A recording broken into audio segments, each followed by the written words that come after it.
Oh, hello, this is Tak Chung from Walk with Tak. Welcome to my YouTube channel. If you enjoyed this video, please like, subscribe, and share.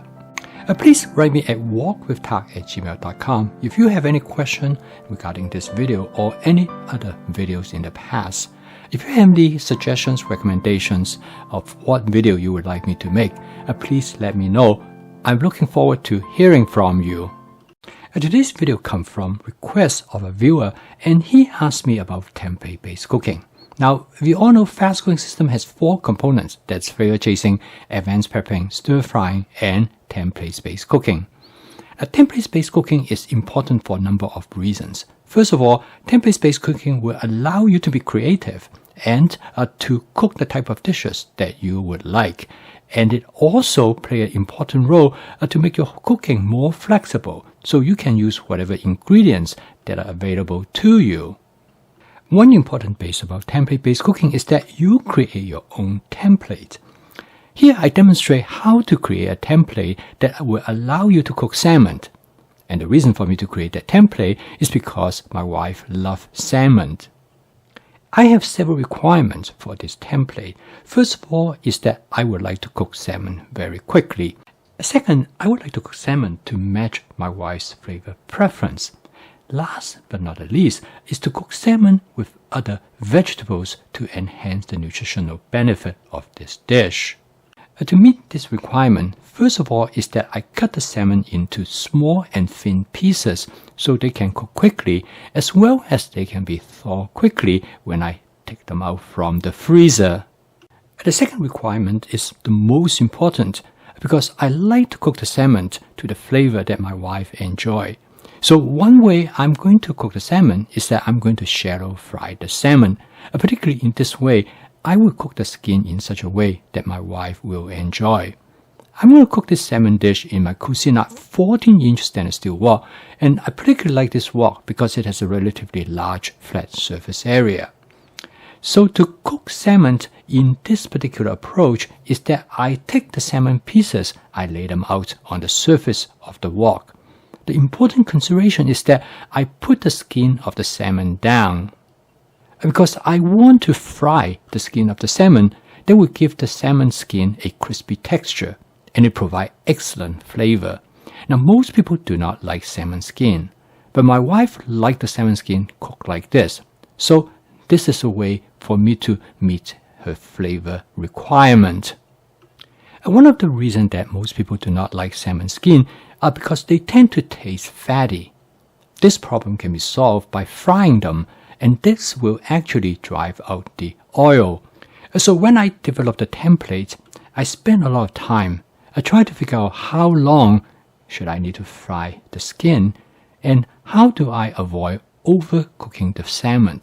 So through this experimentation, I discovered that I can watch the progress of the salmon and see how much it cooks. And I also experiment how long should I fry the salmon skin. And by trial and error, I discovered that the salmon skin tastes the best when it starts to char. After trying this approach about 5 to 6 times, I finally understand what is the best way to cook the salmon and when I should turn the salmon over. And the next part in developing this template is to decide what vegetable to cook with the salmon. I want to use a vegetable that can absorb the oil that has been released from the salmon skin.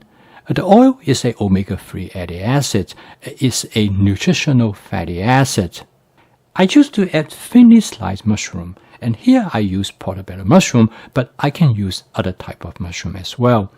A mushroom is particularly good for this purpose because mushroom absorb oil. This part of the template is to add the mushroom before I finish frying the other side of the salmon. This will allow everything to cook about the right texture. The other part of the template is to add a vegetable that can cook quickly. And here I choose to add some thinly sliced scallions.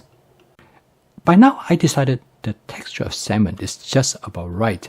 So I use a wok spatula to stir fry everything together. And now if you look at the bottom of the wok, it has no oil left at all. So in this part of the template, I have used mushroom to absorb all the nutritional oil from the wok. So based on these experimentations, I decided that mushroom is essential to this template.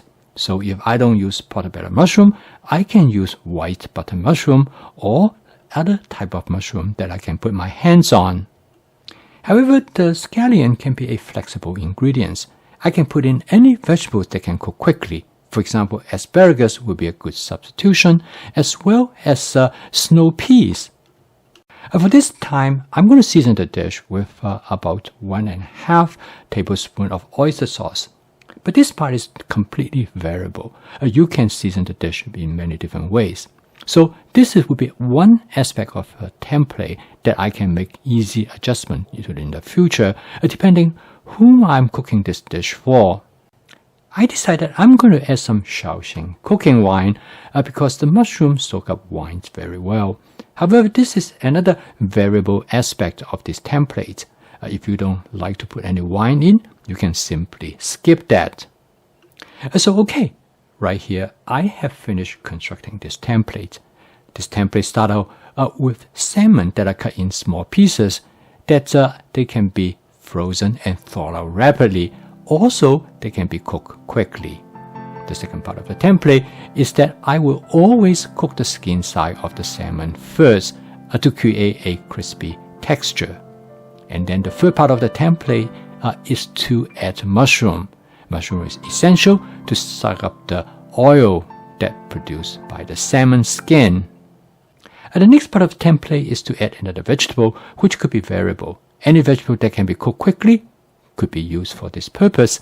In this case, I use scallion, but it can be used other vegetables, as such asparagus, snow peas, broccoli, and sugar snap peas. The final step in seasoning the dish can be also highly variable. In this case, I use oyster sauce and Shaoxing wine, but one can use hoisin sauce or a teriyaki sauce or even a hot spicy sauce. So okay, here you see how a basic template can be constructed, and this basic template can be modified with substitution of other food ingredients to create an entirely different dish. I post a video each day to help you to make home cooking practical, efficient, creative, and fun using my fast cooking system. This will allow you to make home cooking as part of your daily routine. So keep on cooking. I will see you tomorrow.